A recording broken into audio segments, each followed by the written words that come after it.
Boa noite, turma. Tudo bem? Turma, hoje eu vou falar aí sobre a análise de sistemas em corrente alternada, passando aí sobre as características, né, desse tipo de sinal elétrico, né, bem como algumas aplicações práticas, né, aplicações aí bem conhecidas, né, na parte de geração, transmissão e distribuição de energia. Então, eu estruturo essa aula com os seguintes objetivos. Inicialmente, falarei sobre sistemas geradores de corrente alternada. Na sequência, definir características, né, para um sinal de tensão alternada, características como período, ciclo, frequência, valor de pico, amplitude, valor instantâneo também.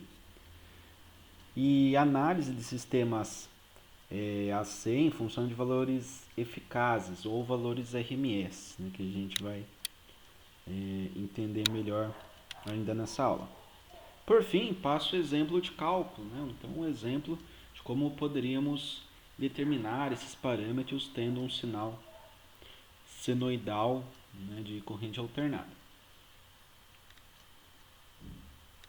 Então, falando aí das geradores de corrente alternada, nós temos que as tensões alternadas senoidais podem ser geradas por diversas fontes.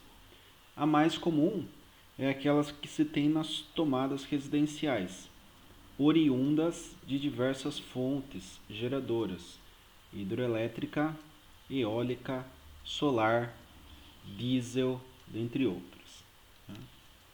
Então aqui eu coloco uma imagem, né, uma figura que demonstra aí o sistema de geração, né? Então aqui nós temos um tipo de geração mais convencional, né, disposto aqui. Seria, por exemplo, termoelétrica, né? Daí o vapor passa por uma turbina, a turbina gira, que é representado por esse gerador aqui, né? Gira e gera eletricidade aqui nos terminais, tá? Essa tensão gerada nos terminais é uma tensão senoidal, que tem esse formato aqui. Nós temos também o gerador diesel, né? Que você alimenta ele, né? Obviamente com diesel, faz ele funcionar e funcionando aqui, né? Girando o eixo interno, vai passar ali por polos magnéticos que irão gerar tensão, irá gerar, melhor dizendo, tensão entre esses dois terminais. Aqui é a energia eólica, né, gira as pás, e também se gera tensão senoidal. Aqui a mais diferentona seria a geração por painéis solares, né? Então a geração solar, ela é DC, corrente contínua.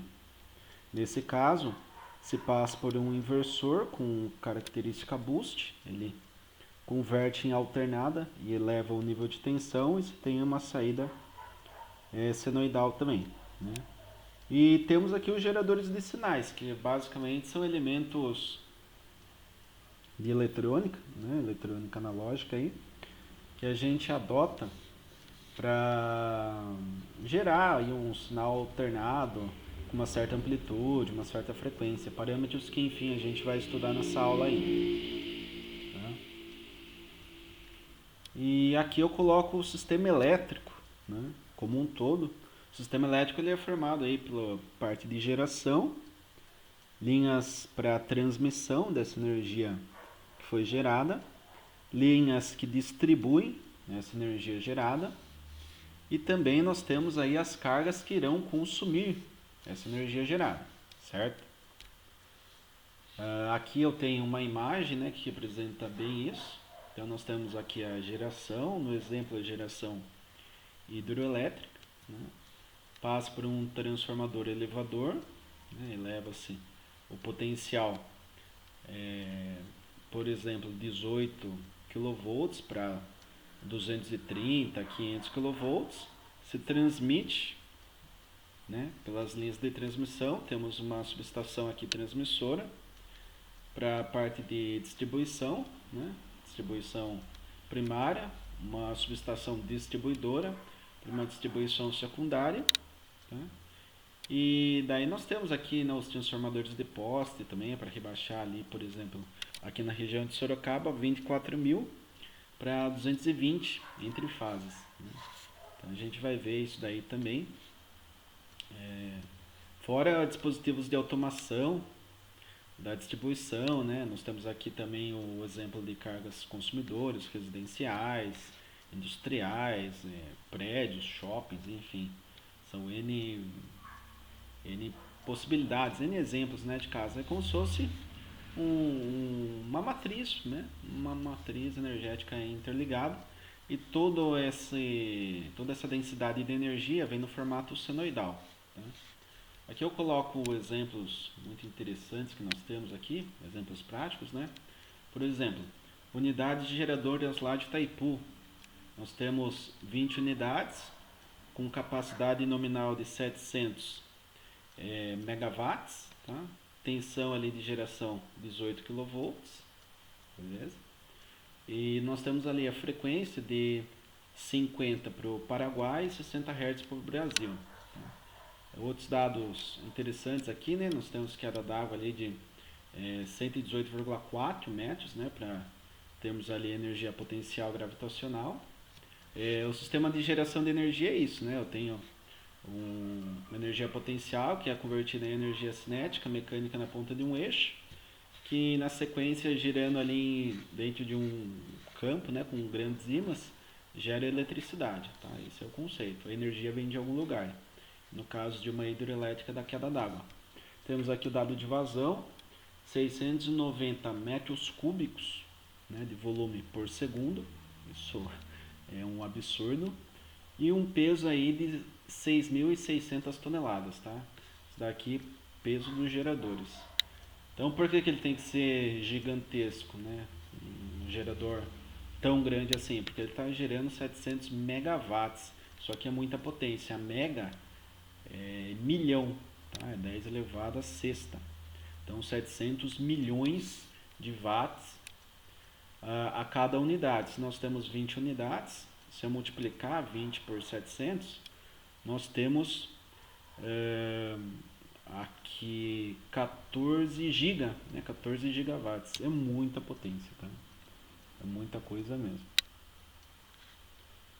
E nós temos a transmissão, né, de duas linhas de corrente contínua de 600 kV que vem aqui para o sudeste do país, em Furnas, que é muito perto aqui de Sorocaba, né, região de Biúna. Nós temos aí 810 quilômetros de extensão dessas linhas de 600 kV em corrente contínua, tá, em DC. E temos também 3 linhas de transmissão de 765 kV de corrente alternada e 900 km de extensão cada, tá? Então falando lá de Itaipu, tá? Existem outros geradores aí espalhados pelo país. Muito bem, agora falando sobre as características, né, mais técnicas, teóricas aí de tensão alternada, nós temos esse gráfico, tá? Esse gráfico representa uma tensão alternada, porque hora é positivo e hora é negativo, né? Isso ocorre de forma cíclica, né? Vai se repetindo ao longo do tempo. E nós temos alguns dados, né, que podemos retirar desse gráfico. O primeiro deles é o valor de pico, tá? Que é o valor máximo instantâneo de uma função medido a partir do nível zero. Então, o nível zero para nós é essa linha preta, tá? Que representa o eixo do tempo. Então, aqui é 0 volts. Então, dessa linha até esse valor máximo aqui, né, nós temos o valor de pico. Temos também o valor instantâneo, que é a amplitude de uma forma de onda em um instante de tempo qualquer. Representamos aqui no gráfico por letras minúsculas, Ezinho 1 e Ezinho 2. Então, o Ezinho 1 está aqui, ó. Então, representaria esse ponto do gráfico. Então, nós teremos um valor de tensão Ezinho 1 por um instante Tzinho 1. Teríamos também um valor Ezinho 2, negativo, né, por um instante de tempo Tzinho 2. Então, valores instantâneos eles são representados por letras minúsculas. E amplitude de pico, que é basicamente o valor máximo de uma forma de onda em relação ao valor médio. Como aqui a área positiva é igual à área negativa, o valor médio é zero. Então, para este exemplo, a amplitude seria igual ao valor de pico. Mas pode ocorrer casos aí que você tem uma corrente contínua trafegando junto da tensão alternada. Daí você tem um valor médio diferente de zero. Tá? Daí a gente tem que levar em consideração aí essa característica e diferencial, o que seria amplitude e o que seria valor de pico. Temos também o período, que é o intervalo de tempo entre repetições sucessivas de uma forma de onda periódica. Então aqui nós temos, por exemplo, o T1. Né? O T1 ele considera esse ponto como referência. Depois, quando que iremos chegar nesse ponto novamente? Aqui. Ó. Tá? Então, encostei de novo no mesmo ponto do gráfico, então nós temos T1. E se eu quiser medir pelo valor de pico agora? Então, pego esse ponto aqui, o ponto máximo. Quando teremos outro ponto máximo? Aqui. Então, nós temos um T2. Né? E se eu quiser medir a partir do cruzamento de zero? Aqui é cruzamento do negativo para o positivo. Quando que eu vou ter outro cruzamento de negativo para o positivo? Opa, aqui é de positivo para negativo. E aqui é de negativo para positivo. Então, nós temos período T3. T1 é igual ao T2, que é igual ao T3, porque isso daqui é um sistema cíclico. Tá? Como a rede não é para ter variações aí de frequência, então esses ciclos eles devem ser bem simétricos.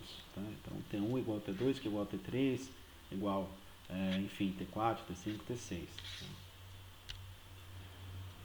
E o ciclo, né, que nós temos que definir também, é a parte de uma forma de onda contida em um intervalo de tempo igual a um período. Tá? Então, aqui nós temos o período, tá? E nesse intervalo de tempo nós temos um ciclo, que seria o positivo e o negativo. O T3 que é bem legal de entender. Por quê? Porque nós temos um positivo inteiro e um negativo inteiro. Então isso daqui é um ciclo, tá? Uma área positiva completa e uma área negativa completa. E a frequência, né, basicamente, é o número de ciclos que ocorrem em um segundo. A frequência ela é conhecida como Hertz, né, sua unidade de medida, e representa um ciclo por segundo, tá? Ou ainda 1C/S. Então, esses daqui são conceitos importantes para que a gente possa entender o que vem na sequência. Se eu for agora falando aí de medição de ciclos e períodos, né? Se eu quiser medir o ciclo, né, de um sinal senoidal, nós temos a seguinte possibilidade. Naquele gráfico nós tínhamos T1 começando num ponto positivo e terminando no mesmo ponto positivo, né? Então aqui nós temos um ciclo. Mas eu tenho um ciclo também ali do valor de pico a pico, né? Desse valor de pico para esse valor de pico, aliás. E do ponto zero, que é o cruzamento do negativo para o positivo, até o próximo ponto zero, que cruza de negativo para positivo, tá? Então um ciclo e um período. Agora, uma coisa interessante é assim. Eu posso medir, né, os ciclos em um segundo. Tá? Então, por exemplo, se eu tiver um período de um segundo, beleza, eu tenho um ciclo. Tá? Um ciclo em um segundo. Agora, se eu tiver um segundo, mas dentro desse um segundo, eu tiver mais ciclos, então eu vou ter um período diferente. Né? Então, eu tenho que contar, puxa, aqui um segundo. Mas em quanto tempo eu tenho um ciclo? Em 0,4 segundos. Então o período para essa onda é 0,4. Por quê? Em 0,4 segundos eu tenho um ciclo, um positivo e negativo completo. E aqui da mesma forma, tem um segundo, mas tem um positivo e negativo completo. Então eu tenho um ciclo que equivale nessa distância 0,5 segundos. Beleza, turma? Então é isso, não tem muito segredo aí. Eu recomendo que vocês assistam, né, diversas vezes o vídeo, se ficar com algum tipo de dúvida, né, essa questão de ciclo, período, às vezes confunde um pouco, mas assistam aí várias vezes para entender. E aqui tem a definição de valor RMS, né? Então, o que seria o valor RMS ou valor eficaz? Né? O valor RMS vem do inglês, root mean square, e é o valor de corrente alternada que representa um poder calorífico equivalente ao de uma corrente contínua. Um exemplo muito clássico aí, interessante até de entender, é assim. Se eu tiver um chuveiro, né, uma resistência ali que é alimentada em 220 volts de corrente contínua, me produz a 5.500 watts, por exemplo, qual o sinal alternado que vai produzir os mesmos 5.500 watts? Esse é o conceito de valor RMS. Tá? E matematicamente ele tem uma definição do cálculo complexa. Tá? Então, o valor RMS, né, como é root lá de raiz, então é uma raiz quadrada da integral de 0 a t, isso daqui vem lá do cálculo integral diferencial, de 1 sobre período, do valor, né, da tensão senoidal, da expressão matemática, né, da equação aqui no tempo que representa essa tensão em função de um pequeno espaço de tempo. Óbvio que a gente não vai calcular isso daqui já vem pronto para nós. Tá? Então, essa função da tensão no tempo é uma função senoidal, né? Tem aquele comportamento gráfico que nós vimos anteriormente. Dessa função senoidal tem uma frequência angular, que é esse ômega aqui, que eu vou detalhar mais também em outras aulas, tá? Que é 2πf, radianos por segundo. E resolvendo, né, substituindo, portanto, no lugar de Vzinho de t, valor máximo vezes seno de ômega t, e no lugar do ômega, colocando 2πf, resolve isso daqui lá com o cálculo, né, e a gente chega na formulinha, que é valor RMS igual ao valor máximo, conhecido também como valor de pico, dividido por raiz de 2. Tá? Então, professor, o que a gente vai usar do valor RMS? Essa formulinha aqui, simples. Tá? Mas da onde que ela saiu? Dessa formulona mais complexa, beleza? Então, se eu tivesse uma onda mais distorcida, por exemplo, eu já não posso usar essa formulinha. Eu tenho que executar esse cálculo, né, através da função que representa aquela onda, para que daí sim eu chegue num novo valor RMS. Mas em geral, a rede elétrica, até por questão de norma, trabalha, para nossa sorte, com um valor RMS apenas para fundamental. A fundamental ela tem que ser mantida, os 60 Hz. Né?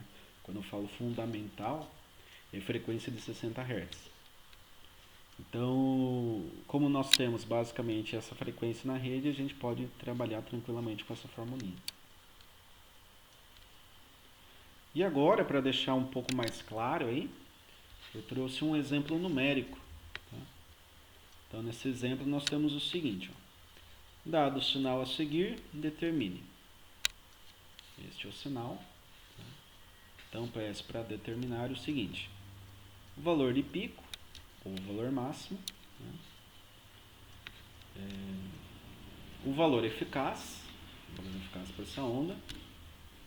O período, a frequência e o número de ciclos, conhecendo o número de volts por divisão e o número de milissegundos por divisão. Tá?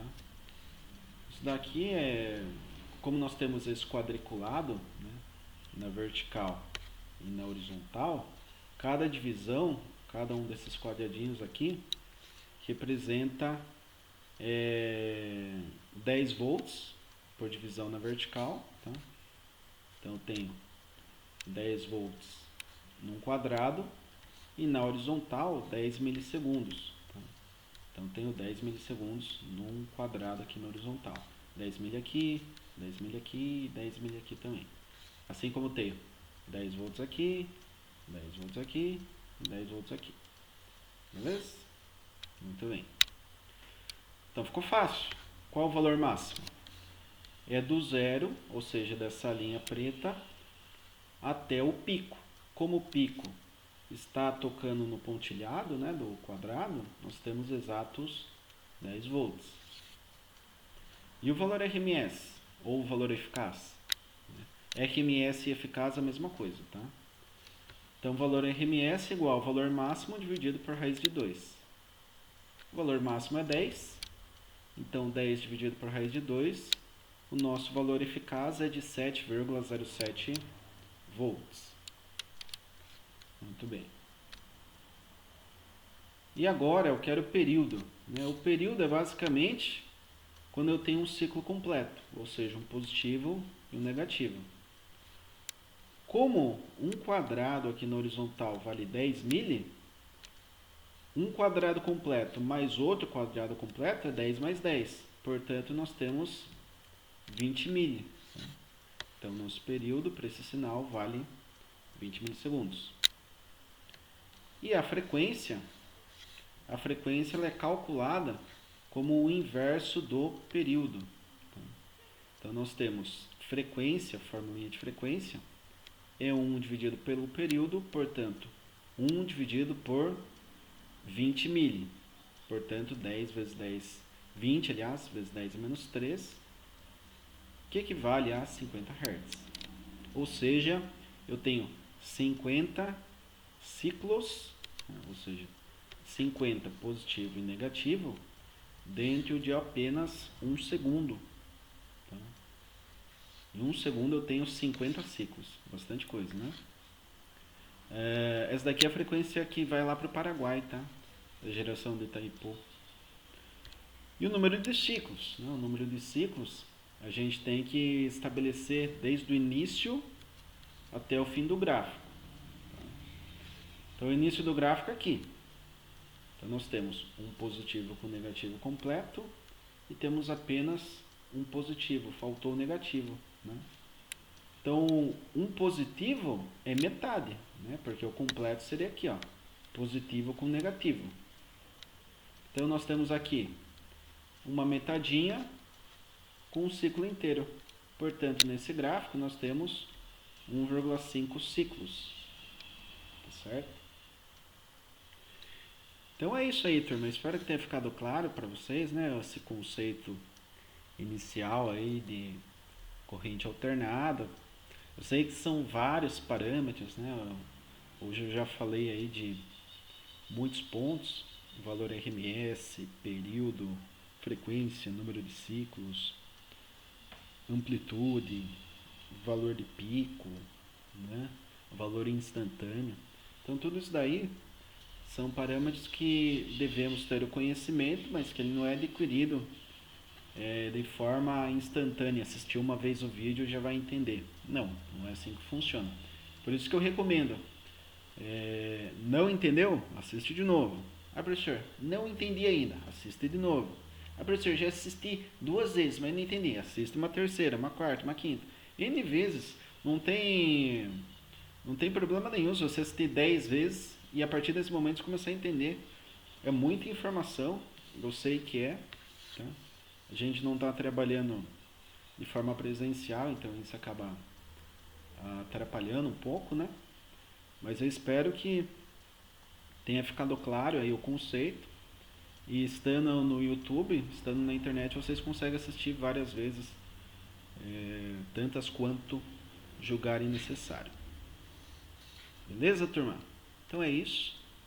Agradeço a atenção de todos nessa aula de hoje. Fico disponível no Microsoft Teams, caso alguém tenha alguma dúvida, né? Alguma pergunta relacionada ao conteúdo. E eu libero sempre atividades, né? Entre o início da aula e o final da aula. Tá? Então, até o fim dessa aula de hoje, eu irei liberar aí uma listinha de exercícios. E eu estarei disponível no Teams para tirar alguma dúvida, caso surja aí, tá? Nos minutos finais de aula eu abro uma chamada. Quem tiver ficado com alguma dúvida, basta entrar lá e interagir. Certo, turma? Então é isso. Grato a todos. Bons estudos. Até.